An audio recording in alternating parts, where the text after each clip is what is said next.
భయంతో బ్రతుకుతున్న రోజులు, కొందరి మానవ మృగాలకు భయం లేని చేష్టలు, అసలేం జరుగుతుంది? మైనర్స్ దగ్గర నుండి ముసలివారి వరకు వదలకుండా బలాత్కారానికి పాల్పడుతున్నారు.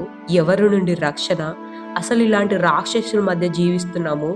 మరి ఇటువంటి రాక్షసుల్ని, మృగాల్ని ఏం చేయాలో చెప్పండి. రాజస్థాన్‌లో రాక్షసుల ముఠా.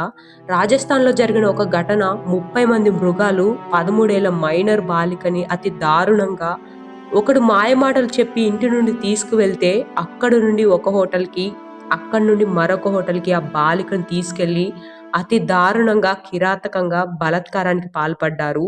ఆ 13 ఏళ్ల బాలిక హాస్పిటల్‌లో చికిత్స పొందుతూ మరణించిందని సమాచారాన్ని వెల్లడించారు.